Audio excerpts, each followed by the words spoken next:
Hi, am I on the air? Yep. Fuck.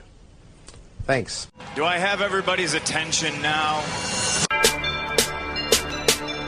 Do I have everybody's attention now? Don, I got you. Do I have everybody's Sunday attention night. now? You put them cameras on me, then you must be willing to get that heart touch. This a must-see feeling. The news ain't good, then it must be villain. So I say a tag grounded, I don't trust these ceilings. Spread across your nose, and I'm on your ear. Highest necks on the cloud, hammer in the air. Sunday nights, prime time. I flex mine better. Voltron transform to DX Don Mega. And off scene, you probably think I'm nice, cause I slow like a stream to your wireless device. And the smoke full of steam on any given night. I'll short like a piece of any given slice. And for the latest and what is best about, I tune in and tune the rest out. Don, you gotta tell them, am I in the clear? Is this thing on? Am I on the air? On the air?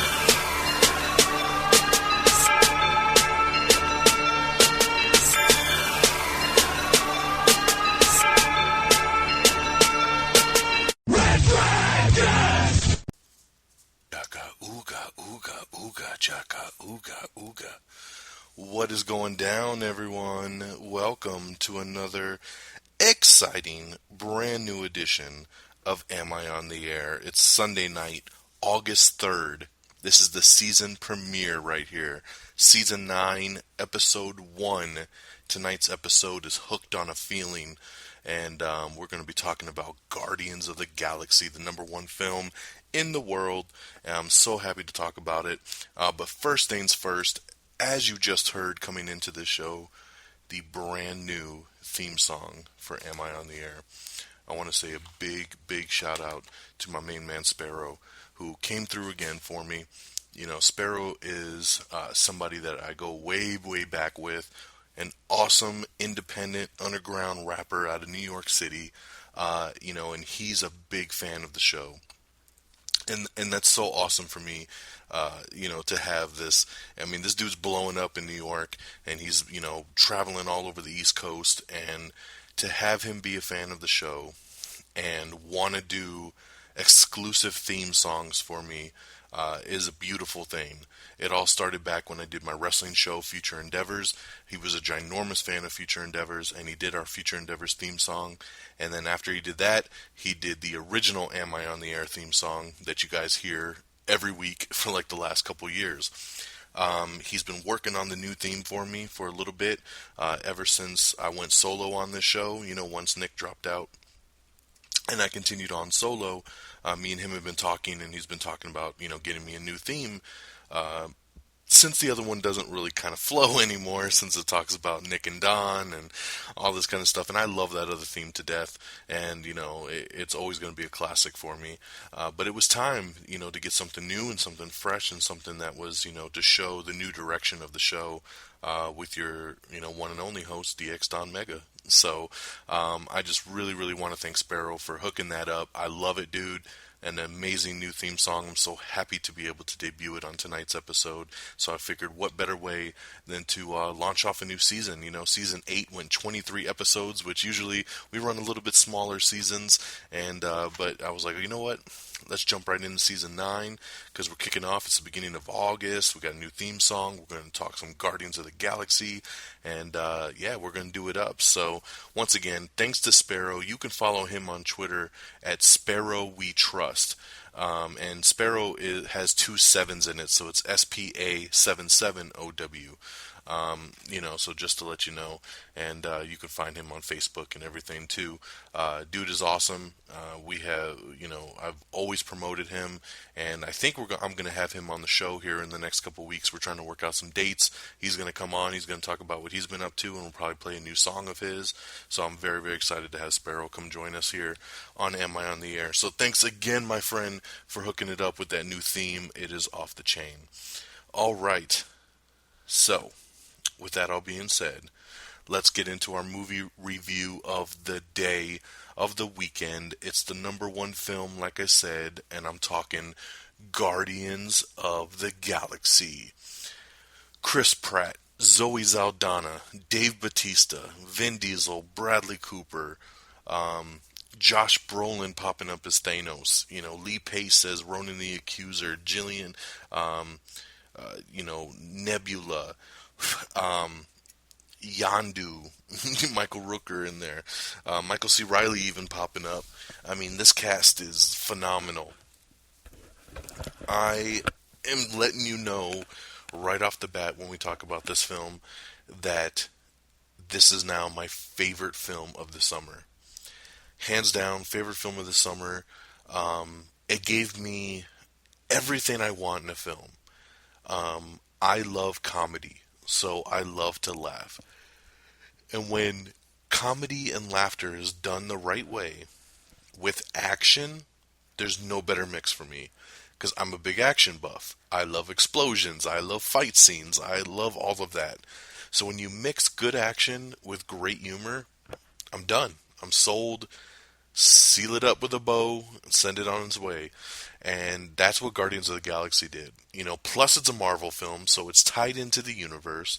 And we meet this new group of characters, which I love the way it all kind of came together. You meet Chris Pratt's character, and then you meet Zoe Saldana's character, Gamora, and then you individually, then you meet Rocket and Groot, and then there's the scene where they go into a prison, and then that's where they meet Drax, and then they all kind of come together for, maybe not the best of means in the beginning, but as they work together and they kind of go through all of these ups and downs, they become friends, and then they become a team, and by the end of the movie, they are dubbed the Guardians of the Galaxy. And, basically the gist of the film, because of course, once again, it is spoiler-free, is that Chris Pratt's character, Star-Lord, he is... at the beginning of the film, there's about the first 5 minutes of the film takes place on Earth, and he's about 11 years old. And he gets abducted by a spaceship, and then the movie fast forwards to about 25 years later. And you meet, Chris Pratt's character, Peter Quill, a.k.a. Star-Lord. Who? Star-Lord. And, he's basically like a treasure hunter. He reminded me a lot of like a Han Solo type, and he finds this orb, and then all of a sudden all these people are trying to kill him and take this orb from him. And there's of course reasons as to why people want the orb, but I won't get into it because that's a spoiler. But if like I said, Thanos is in the film, so you could kind of guess the connection there. And so Ronan the Accuser, who's the big baddie in this film, he wants the orb for, of course, evil purposes, and the Guardians got to keep it out of the hands of evil. And this film just hit on all cylinders. Everything for me. I mean, I saw it in IMAX 3D, so first and foremost, you should see it in IMAX 3D, because the big screen format definitely worked for the film. I thought the 3D was really, really cool in several scenes for this film. And, from the very beginning, the musical choices, the action, the pacing, all of the characters, everyone had great rapport with each other. There was so many good one-liners. And everyone had moments to shine. I mean, as much, from the previews, I was like, this is going to be Chris Pratt's movie. He's going to really be the main star here, and everyone else will kind of feel secondary. And it wasn't that at all. I mean, like, Gamora got just as much time. Rocket and Groot got an amazing amount of time, and for me, probably stole the show. Rocket was amazing. Who would have thunk that a talking raccoon was going to steal the show in a 2-hour movie? And he does. Him and Groot, an amazing pair. Groot is awesome. I could never get sick of hearing Vin Diesel say, "I am Groot," like 50,000 times in this movie. Of course, Dave Bautista. I'm a big wrestling fan. Batista is a former WWE superstar, former heavyweight champion. I like the dude. I think he can act. I've always thought that he could act. When I very first saw him in this little independent movie called The Wrong Side of Town, and he was only in the film for maybe less than 10 minutes, and I was like, you know what, he wasn't half bad when I saw him in that. And since then, he's done a couple little straight-to-DVD movies that were okay, and then he did The Man with the Iron Fist, a couple years ago with Russell Crowe, and he was cool in it. He didn't carry the movie. And then last year he did Riddick with Vin Diesel, and he was one of the bounty hunters in that. And so I was just really, really happy that another wrestler gets an opportunity. We see how great it turned out for Rock, and so for me, I was really excited to see what Batista brought to the game, and he was awesome. It was great because his character is super dry, and he doesn't get irony, and he doesn't understand puns and all that kind of stuff. He's very literal, and so when Chris Pratt's character tries to joke with him or make statements with him, it just kind of he doesn't get it, and he reacts in a straight up kind of direct way, and he delivered some of the best one-liners in the entire film. Congratulations, Batista. You killed it. You were awesome, and I hope that this brings some really good stuff here in the future. Nebula, she was a really cool side villain. I thought Lee Pace did really good as Ronan the Accuser. It was cool to finally see Thanos in there, voiced and kind of CG'd by Josh Brolin. Everything, man, everything in this film, the special effects, all the planets they went to, like once again the humor and the action, this movie fires on 1,000 cylinders and it never steers you wrong. It was so amazing. So yes, this is my favorite film of this summer. I'm still trying to decide if it's my favorite film of the year. I still loved Captain America: The Winter Soldier so much. That was my number one film of the year. This might beat it. I'm going to need to see it a second time. I saw Cap 2 or 3 times in the theater, so I'm going to need to see Guardians again. I will probably go again next weekend. I need, to really kind of sink it all in again. But from my one viewing so far, this movie kicks so much ass. So 5 out of 5 stars for me. No doubt there. This film, I can't highly recommend it enough. You will like it.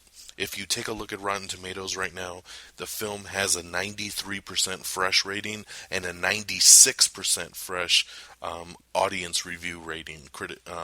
Fan audience review rating. So everyone likes this film. I still have not even found one negative review on it, and I don't know how anyone could hate on it. It really doesn't connect much to the other Marvel films, if you're wondering. There is a segment that Benicio del Toro does in the film as the Collector, and he kind of explains a couple things to the Guardians that they're asking, and that really kind of covers the whole Marvel Cinematic Universe, and you kind of see some things in what he's explaining, and it's really, really cool. So that's about the biggest tie-in with the other Marvel films. So other than that, there is an after-credit scene. It's not all that great, though. I'll probably never even sit through the credits to watch that again.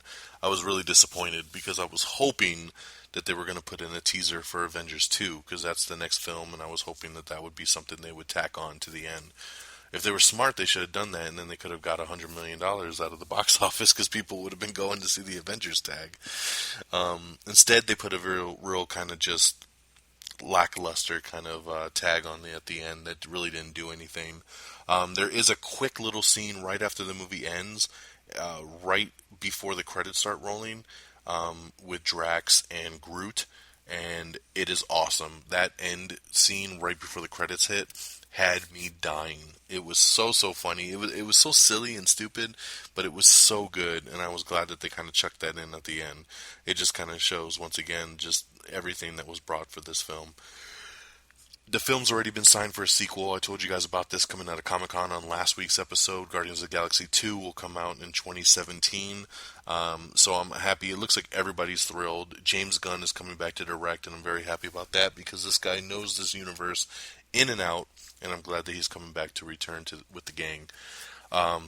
So good. Look for a new Am I Still on the Air spoiler review for this, because I got to get the guys together, Geeky Pat, For My Peoples, and we got to talk about this film in great detail. It was just that good, and I know we all loved it. I know Geeky Pat already saw it twice, and so lucky bastard. But I'm going to hopefully get to see it again twice. And I know For My Peeps wants to talk about it, so we got to get together this week. Look out for that episode. I know last week I told you we would do a Hercules one. It's just been so busy we haven't had a chance. I'm not sure if I'll actually get a Hercules one together. If there's time, maybe we'll do it when we do the Guardians one. But if not, I can guarantee you that we will be getting a Guardians of the Galaxy review done. That is for sure. So 5 out of 5 stars for me on Guardians of the Galaxy, best film of the summer. Let me take a quick sip here. All right. Re-energize. All right, my friends, let's get over and let's start talking about the news of the last week. Up first is the official first teaser trailer for The Hunger Games Mockingjay Part 1. Yes, Part 1. A lot of people still didn't realize that they actually turned this book into 2 films. So Part 1 will come out in November, and Part 2 will come out the following November. They shot the films back to back. This is simply a teaser trailer. It's only about a minute long, but you do get to see some of the characters. It is a pretty cool little teaser trailer. It just made me really want to see more now. So you can check that out on the Twitter and the Facebook page. Alrighty, let's keep trucking along. Also have the Red Band trailer for Sin City: A Dame to Kill For. This was a Red Band trailer that they debuted at Comic-Con last week. Finally got released to the public, and you can check that out on our Facebook page and Twitter page. Disney's The Jungle Book has added Christopher Walken and Giancarlo Esposito to its roster. Very, very cool. Speaking of Comic-Con, it's going to actually go down in 2015 a little bit earlier. Usually it happens at the very end of July. Next year it'll run July 8th through the 12th of 2015. So be aware of that if you're thinking about going to Comic-Con. We also have the first teaser trailer for The Hobbit, The Battle of the Five Armies. I actually didn't watch this trailer, and I saw it for the first time before Guardians yesterday in IMAX 3D. And, it was a decent trailer. These Hobbit movies and Lord of the Rings and all that is not my genre. It's not for me, so, yeah. So, you know what? Yeah, I'm just glad that this is over. Some really cool, a really cool video popped up earlier this week, and it keeps getting taken down, and I keep trying to repost it, but you definitely got to check it out if you can. It is test footage for the proposed Deadpool movie. Now, of course, the Deadpool movie, for those of you that don't know, is something that's been rolling around for many, many years. Ever since Ryan Reynolds was Wade Wilson in X-Men Origins Wolverine, after that film came out, they said, we're going to do a Deadpool movie. They signed Ryan Reynolds, they got some writers, they got a director attached, and they were ready to go. The problem was, they wanted to do a hardcore rated R movie. And Fox was like, no, we're not doing a rated R film, it's a comic book movie, you know the deal, PG-13. Everyone on this Deadpool film is sticking to their guns, saying that they're not doing PG-13. This needs to be rated R, and that's the way that they're going to make it. Well, Fox has not caved in yet. So this footage that came out is something that was put together several years ago, and it's about a minute and a half clip. I think it's less than 2 minutes. It's all CG'd, but Ryan Reynolds does the voice of Deadpool in this, and you see him in the red outfit, and you see him kind of being silly and singing the, Gwen Stefani song, and then he breaks the fourth wall, and he talks to the audience, and then he jumps into this truck off of the freeway, and then he just starts speaking in Spanish, and he starts fighting everybody, and it's really violent and cool, severs a head. I mean, it's pretty awesome. It's got cussing. I mean, it's what you expect from a Deadpool movie. And this footage has had everyone in the last week being like, damn, I want to see that movie. So I'm hoping that Fox is taking a little cue here and finally says, you know what, we should probably just let it roll. They can do a Deadpool movie for a pretty cheap budget. I feel like they can make this film for like 50-60 million, which would easily make its money back if they do it rated R. There's a lot of people that are going to go see this thing, and I just don't understand the hesitation. A piece of me thinks that the studio leaked this footage because when the footage first leaked, it was very grainy, and it was like it was on a camcorder. Someone like stole it, right? Then a couple days later, the footage pops up again, and it's in high def. Like, I mean, it looks like a trailer for the movie. I mean, it's in great quality. It's not a shaky camcorder. I mean, it was awesome. So I feel like somebody leaked this thing from Fox and said, let's see what kind of buzz we get going about this. And so far, so good. The buzz has been amazing. So I really hope that they stop dragging their feet on this damn property and give us the Deadpool movie. Give it to us, please. Ryan Reynolds was born to play Deadpool, and I want to see it. So check out that footage if you haven't seen it. If any of my links don't work anymore, I apologize. Just try to search Deadpool test footage, and I'm sure you could find it.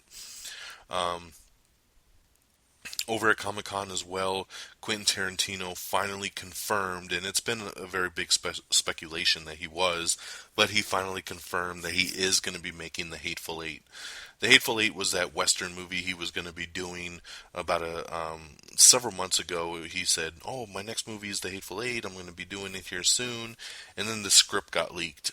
And some websites started publishing the script, and he got super pissed, and he said, you know what, if you want to share my script, I'm not making the movie now, so forget it.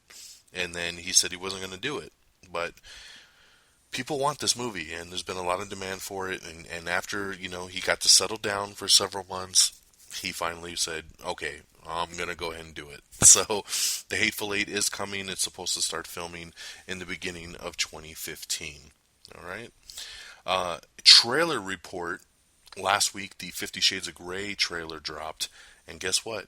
It is the most viewed trailer of 2014. Yep.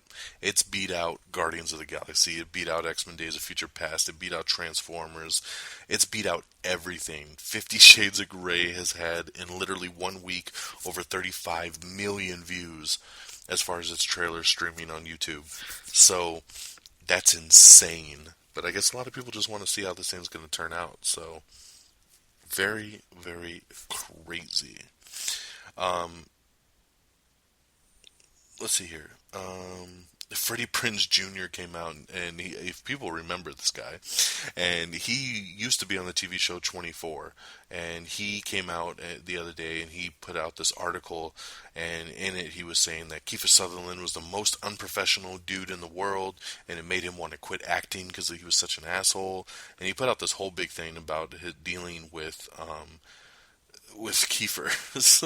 So check it out if you're interested. It's a funny little read. On our Twitter page, we have 5 minutes of footage from the Family Guy Simpsons crossover episode. Coming, I believe in September or October, Family Guy and the Simpsons will cross over and be in the same show. And so 5 minutes of footage is available for your streaming pleasure just by clicking on the link over on our Twitter page, twitter.com/amiontheair. Sons of Anarchy has signed a new guest star, and it's Glee's Leah Michele. So that's a very odd cameo there, but she's a guest star on Sons of Anarchy. Let's see here. We got Everything Wrong with TMNT, which is, of course, Teenage Mutant Ninja Turtles, but this is the animated film that came out a couple years ago, so you can check that out. We have the first trailer for the new Daniel Radcliffe movie called Horns. This movie looks really, really weird. I don't even know what to think about it. But it looks better than I thought it was going to be, so check it out, Horns. We also have, for all you Walking Dead fans, we have the Season 5 Comic-Con trailer. It leaked out, and we got that posted, so you can check out the Season 5 Comic-Con trailer on our Facebook and Twitter page. Jodie Foster is going to be directing George Clooney in a new thriller called Money Monster. Paul Greengrass is set to direct a new thriller called Agent Storm, which is My Life Inside Al-Qaeda. It's going to be a true story movie that he is doing. Last week's show, I talked about that they're going to be doing Skull Island, which is going to be kind of a King Kong reboot. It's a prequel talking about the island that King Kong comes from. Now it looks like the studio is negotiating with director of Attack the Block, Joe Cornish, to take over and direct the reboot. So it's not official yet, but it looks like Joe Cornish is at the top of the list to take over Skull Island. J.R. Ramirez has been cast as Wildcat on Arrow Season 3. I'm not familiar with this dude, but hey, it'd be cool to have Wildcat on Arrow. This is really, really cool. Bruce Campbell, it looks like he is going to star in the new Evil Dead TV series that Sam Raimi is working on, so that makes me very, very happy, because Bruce Campbell should star in an Evil Dead TV series. They're not going to do another movie. They should have that. The NWA biopic film is moving along in its casting, as they've now cast MC Ren and DJ Yella from NWA. You can check that out. See, they're some lesser known guys, and you can check out that article to see who they are if you're interested. We do have another video, which is a Guardians of the Galaxy featurette that focuses solely on Rocket Raccoon and Groot. The new Call of Duty is coming out in November. It's called Advanced Warfare, and now there are special editions available to pre-order. So go ahead and you can check out the link to find out which version you would like to pre-order come for November. So I actually need to change my pre-order, because I pre-ordered it when there was no special edition. So now there are, and I need to change that. I'm very excited about this. The League. I love The League. It's on FXX, and The League returns Wednesday, September 3rd at 10 p.m. So that is very exciting news to me. I love The League, and I'm not a sports guy, so I know a lot of these jokes kind of fly right over my head. But, you know, nothing goes over my head because my reflexes are too quick and I would catch it. But, you know, regardless of all that, The League is a hysterical show. It's on FXX, and I'm so happy that the next season debuts very soon on Wednesday, September 3rd, at 10 p.m. The screenwriter that helped pen with James Gunn Guardians of the Galaxy states that we will have a female superhero movie very, very soon. And there was an article that came out the other day with Kevin Feige, who's the president of Marvel. He says that they're looking sooner rather than later to debut a female-led superhero film as well. So a lot of people still thinking it's going to be Miss Marvel, Captain Marvel, whatever you want to call her. That is going to be the movie they're going to lead with. There's been a ton of rumors that she might even pop up in Avengers 2, Age of Ultron, so we will see. Either that or it's going to be the Black Widow movie. Who knows what direction they're going in, but it seems like we're getting very, very close to a female-led superhero film. William Shatner is going to be playing himself in Ted 2. Yes, good job, Seth MacFarlane, man. That's going to be awesome. William Shatner playing himself in Ted 2. Kelly Fry is going to be playing the supervillainess Plastique on the Flash TV show coming to CW here in about a month. Zoe Saldana has given an update on the Avatar sequels. She says that they're going to be filming those for about 8 to 9 months. The reason why it's such a long shoot is because they are filming parts 2, 3, and 4 all back to back. But she's pregnant now, so I don't know how much that is going to affect the shooting schedule on Avatar. So maybe since most of her character is mocapped and CG'd, she can still do that stuff, even pregnant with a mocap suit on, which I'm sure will probably be the majority of it. But so yeah, it'll take about 8 to 9 months to fully film all 4 movies, or 3 movies I should say, all back to back. Iggy Azalea. I'm so fancy. You know that chick? She's going to have a cameo in Fast and Furious 7. No word on what she's going to be doing or who she's going to be playing, but Vin Diesel announced that she will definitely have a cameo in Fast 7. Let's see here. TV Land has canceled Kirstie after 1 season. That's the new Kirstie Alley show that came out. And, canceled after 1 season. Sorry about that. America's Got Talent has added Google voting.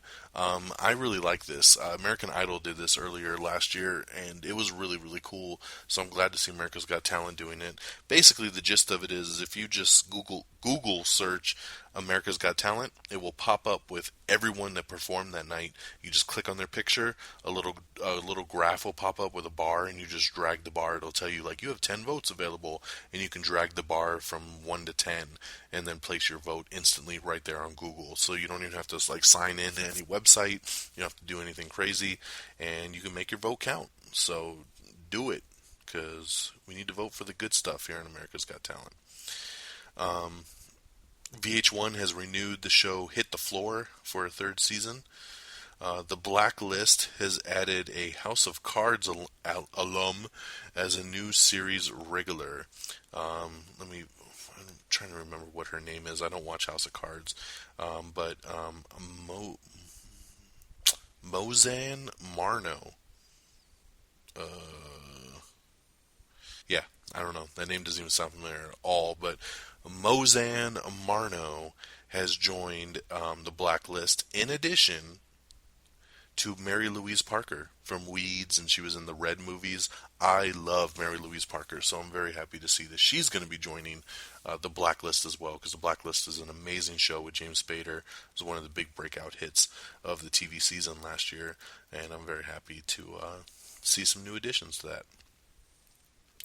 Ron Livingston is going to be playing Paul Revere in a new AMC comedy pilot.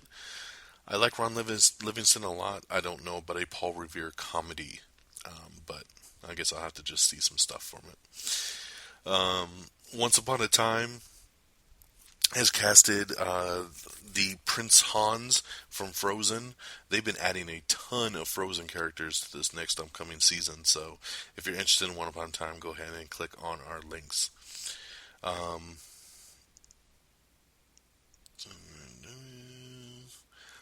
Once Upon a Time has also booked John Rhys Davies in another Frozen role. So there you go.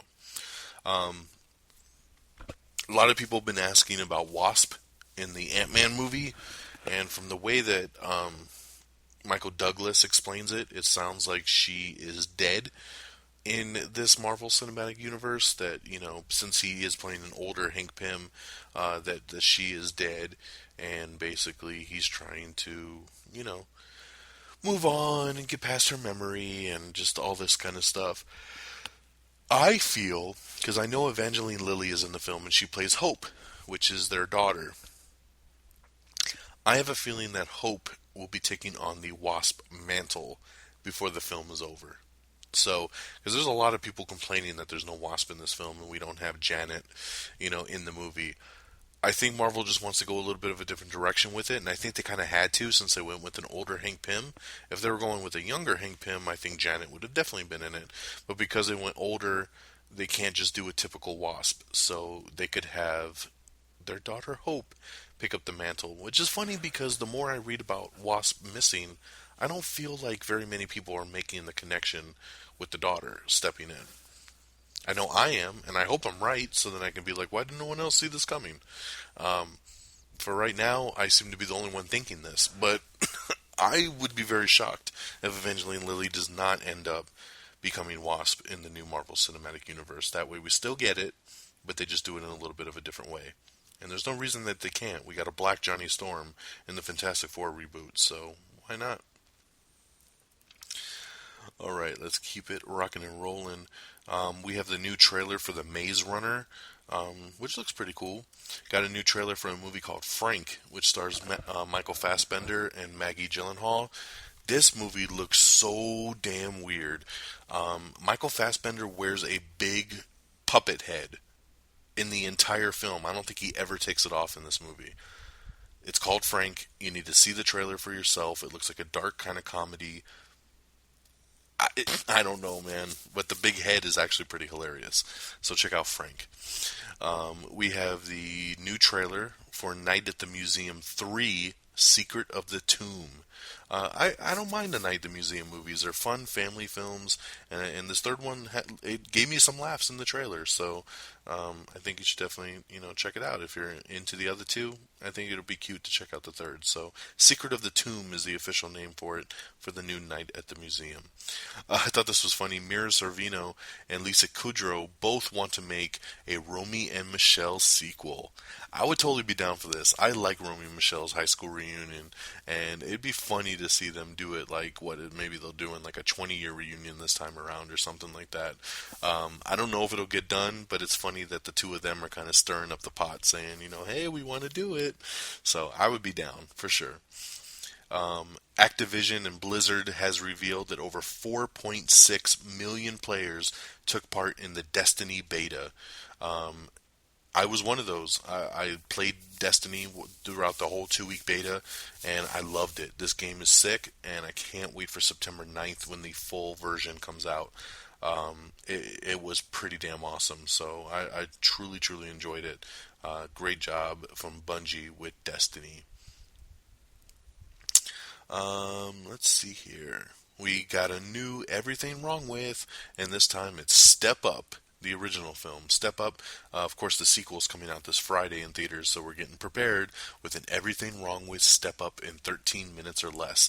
And for those of you that don't remember, Step Up stars Channing Tatum. Yes, one of his original roles there.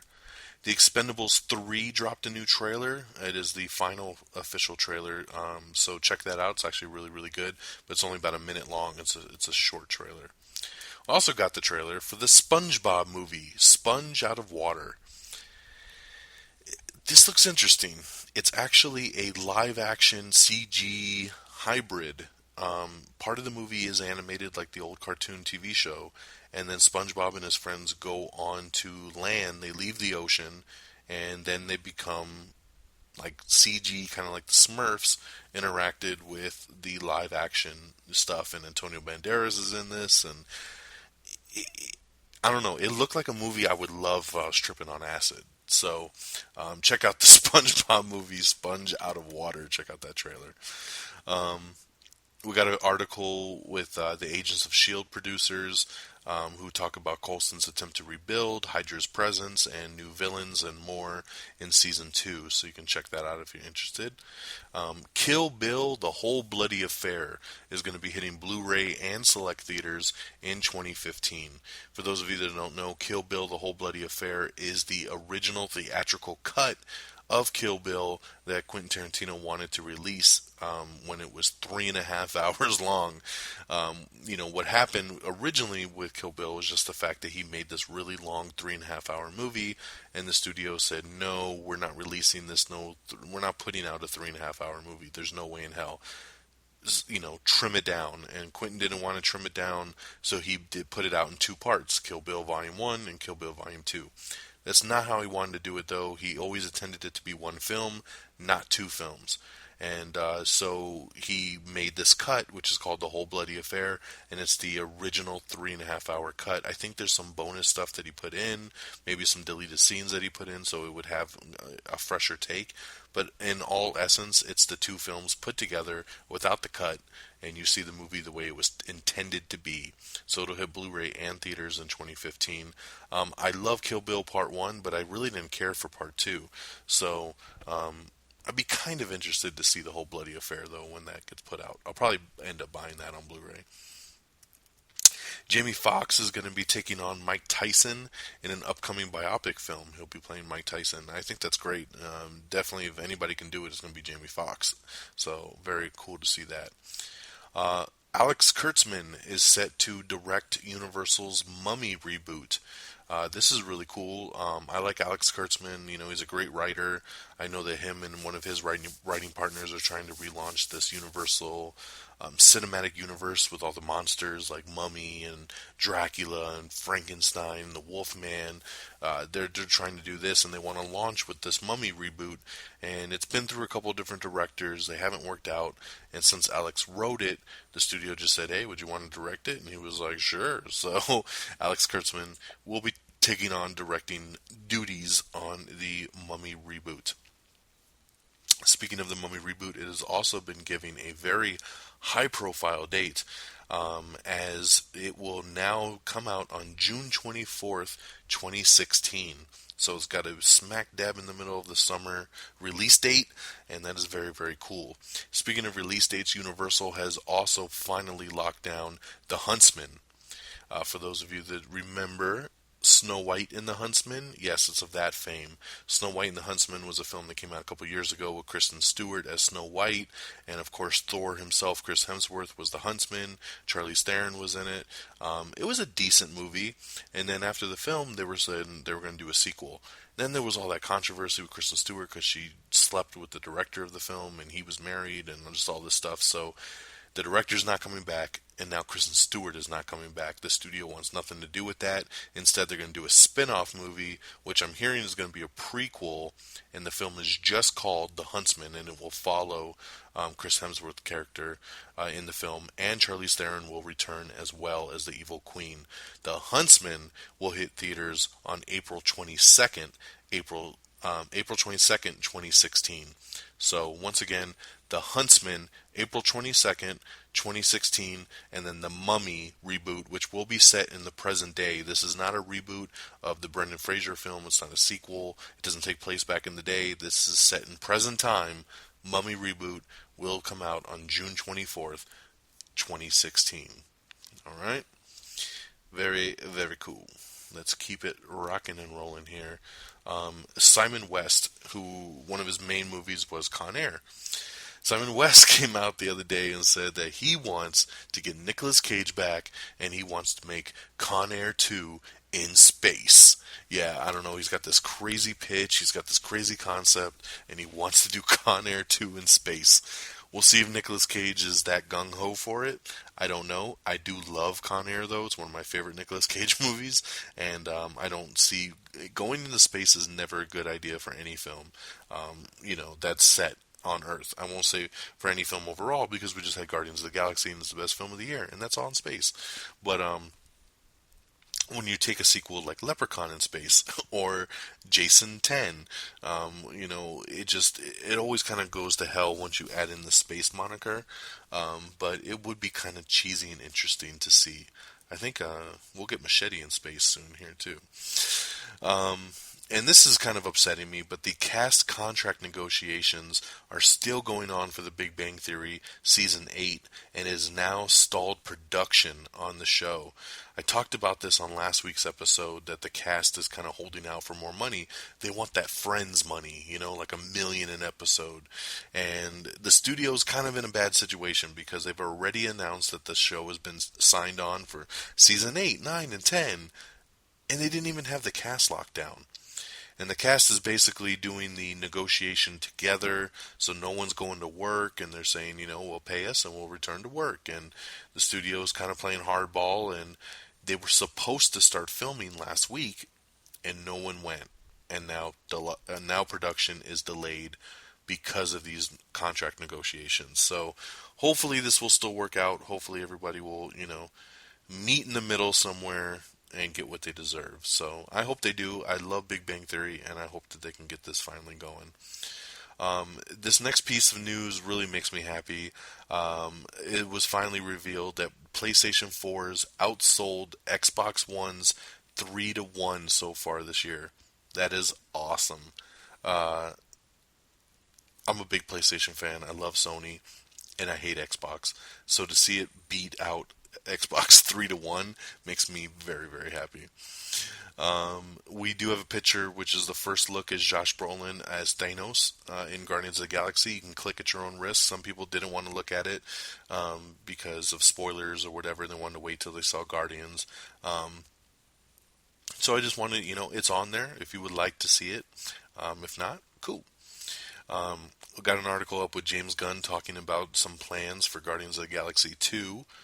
So you can check that out. I'm not going to read into the plans because some people will once again think of spoilers. So if you're interested in seeing some of the plans for Part 2, you can click on that article over on the Twitter page. Sharknado 2, the second one, debuted a couple days ago on the Sci-Fi Channel, and it set sci-fi records with nearly 4 million viewers for this. Oh man, so ashamed of America. I did end up watching about the last 30 minutes of this the other day. I think actually last night. It was on last night, and I caught about the last half hour. Wow, the effects so bad, so cheesy, the acting. But you know what? It was such a train wreck, I couldn't turn away, and now I kind of want to see the whole thing. I've never seen the original. but after seeing the 30 minutes of the end of the second one, I'm really, really intrigued now. Sharknado 2, the second one. Congratulations. And during the broadcast of that, they also announced that part 3 is coming next year in 2015. So, yeah, it's not slowing down. Sharknado will continue. Michael Bay has extended his first look deal over at Paramount Pictures. You know, Transformers is a ginormous hit, and because of that hit, Paramount said, you know what, you can keep making movies here as long as you want, and they've extended their deal with Michael Bay, and he's super happy to take it. So, speaking of Michael Bay, this news just dropped today. Transformers 4 officially crossed the $1 billion mark. Yes, it has made $1 billion. It is the first and only film to cross $1 billion in 2014. It's the second in the Transformer franchise. Number 3, Dark of the Moon, also crossed the $1 billion mark. And so congratulations to Michael Bay, Mark Wahlberg, the whole cast and crew. All know I love Transformers Age of Extinction. One of my favorite movies of the summer, and saw it 3 times. And, part of that $1 billion roundup right there. And just very cool to see it just make such waves. Like I said, it made over $300 million alone in China to become China's biggest movie of all time. It passed X-Men Days of Future Past to become the biggest film of the year a couple weeks back as it was on its way. And today it finally crossed that $1 billion mark. So congratulations to all of them. James Gunn put on, going back to Guardians again, there's been a lot of Guardians articles, but James Gunn has discussed Marvel's Guardians plans, including possibly meeting the Avengers down the road.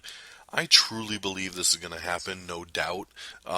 It's funny to watch all the actors and James Gunn and Kevin Feige and all them kind of play coy about it and say, oh, we haven't really talked about it, and maybe the possibility's there for some of these characters to cross over and this and that. And in my mind, there is 100% no doubt that you're going to see the Guardians of the Galaxy in Avengers 3. You're going to see everyone together. Avengers 3 is going to be about the Infinity Gauntlet, and the Infinity Gauntlet revolving around Thanos being the big bad guy, and with Guardians of the Galaxy really having a lot to do with Thanos, and they know about the Infinity Gems and all this kind of stuff. They're going to have to go to Earth to help fight, and I think that it's going to be a really cool thing to see Iron Man and Cap and Thor and all them kind of maybe outmatched with Thanos, and kind of maybe being down on their luck, and then the Guardians of the Galaxy come in and they all team up, and then they're able to take down Thanos.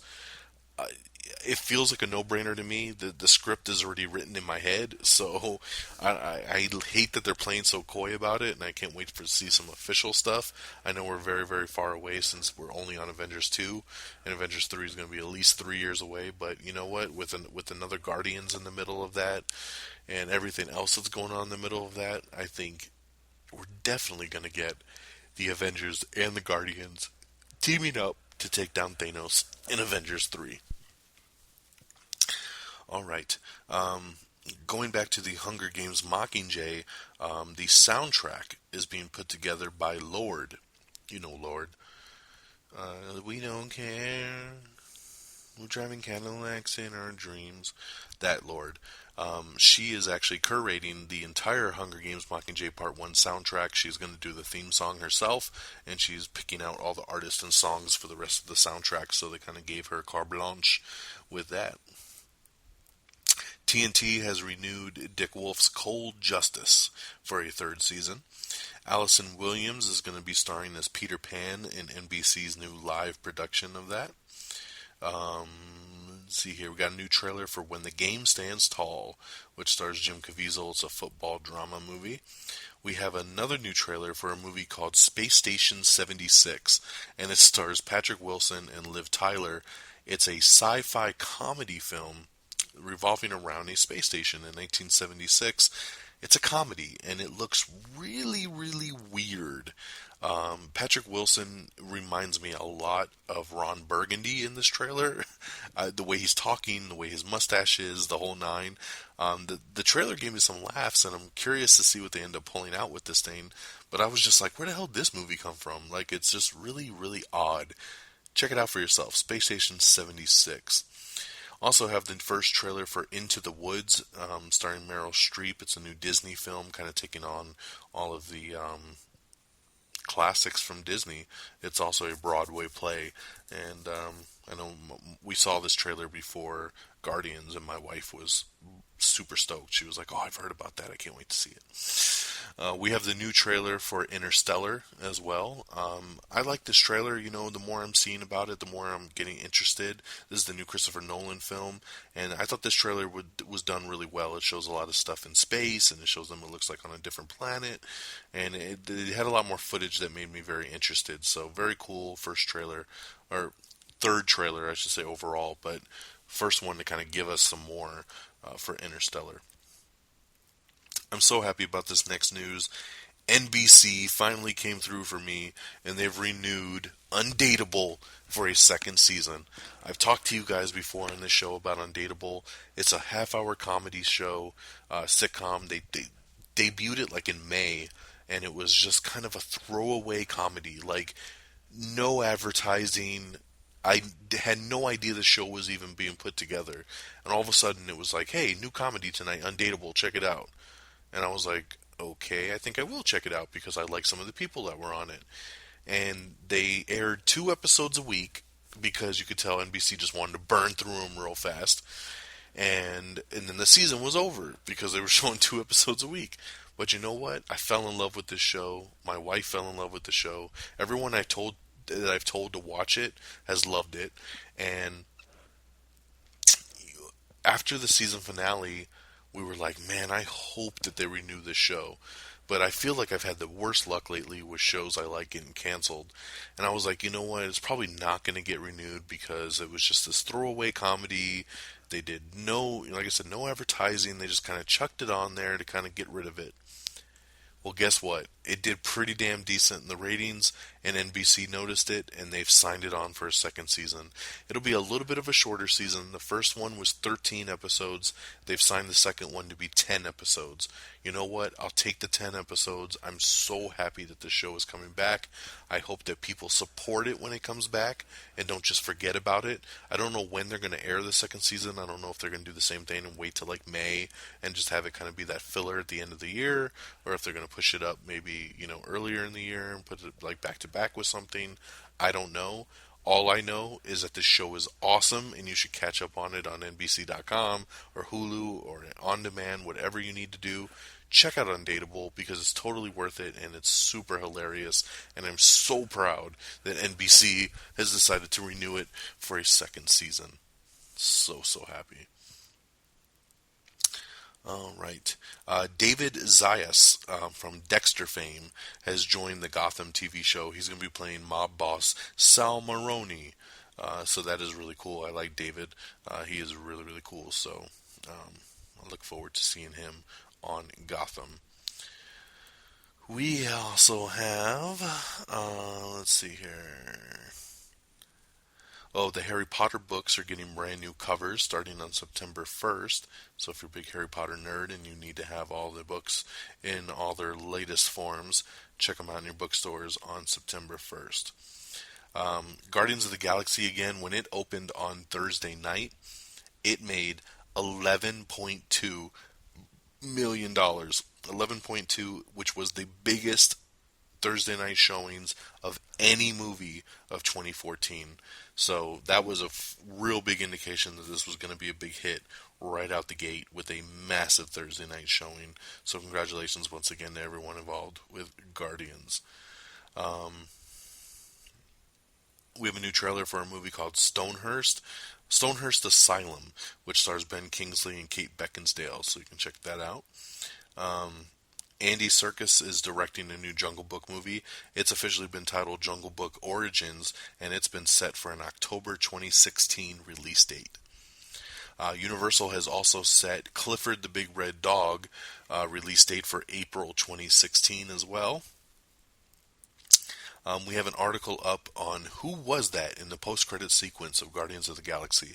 I told you earlier it's a stupid post-credit sequence, but there is a character in there, and a lot of people were super confused by it. If you want to know, once again, I'm staying spoiler free, but if you want to know, I do have that article posted for the people that are curious. It's on our Facebook and our Twitter page.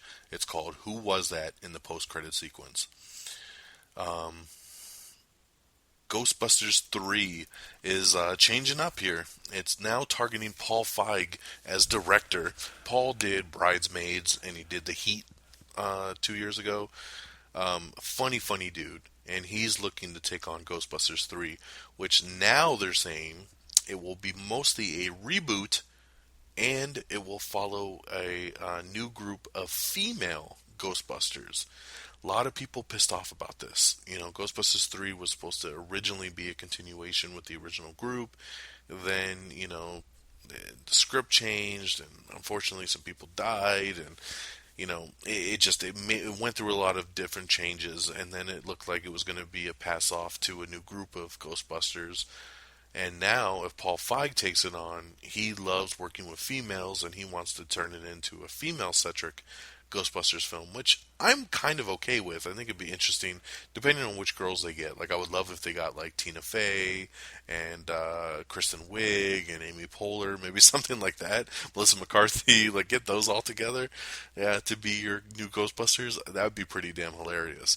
But that is the latest and greatest on Ghostbusters 3, is that it's looking to possibly be a reboot with an all-female cast and directed by Paul Feig. He's in negotiations with them right now, so we'll keep you posted on the development of that. Production officially wrapped today on the Fantastic Four reboot, and we got a cute little set picture of the four of them just kind of hanging out, not in costume or anything, but just so you can see them on the wrap there. And that brings us up to speed with our news of the week. So very, very cool. Good timing here. And let's run down our release dates and our box office stuff. Sound good? And then we'll get on out of here. If my computer will hurry up and take me there. I'll take you there. Alright, here we go.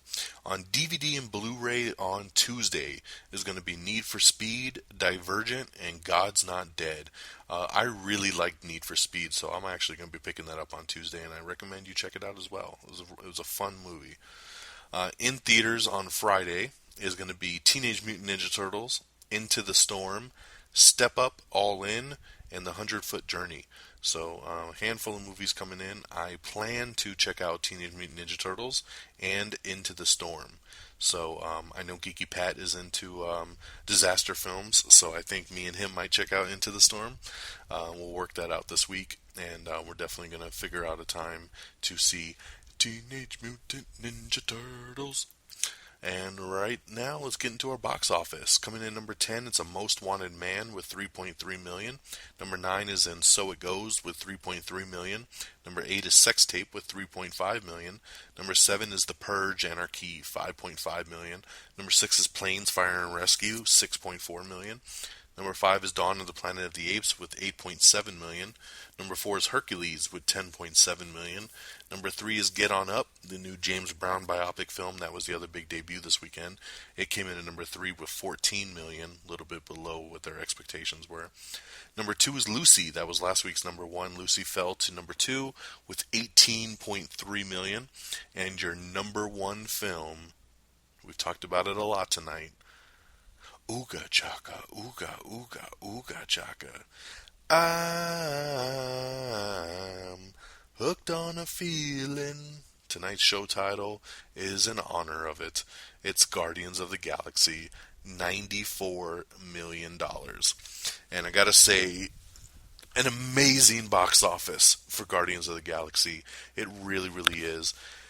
All Marvel wanted to do was hit 50 million. They just wanted to hit 50. You know, they said if we can get above 50, we'll be in good hands. That will show us that people are okay with doing, you know, non-sequels and to doing a franchise, a Marvel franchise that people are not aware of. Just get us over 50. Word of mouth was so good and the reviews were so amazing that when, you know, first Thursday hit, and it did that 11 million we talked about, and then people were like, damn, this is going to actually do really, really well over the weekend. And then Friday it did like $38 million, I think, on Friday alone. And then all of a sudden the estimates were like, it's going to do 60 or 70 million. Then by Saturday it did amazing again, and then they were like, okay, forget the 60 to 70 million, it might actually hit 90. And then today the numbers come out and it hit 94. So it really blew away all expectations, because up until Friday they were still just guessing this film was going to be between 60 and 70.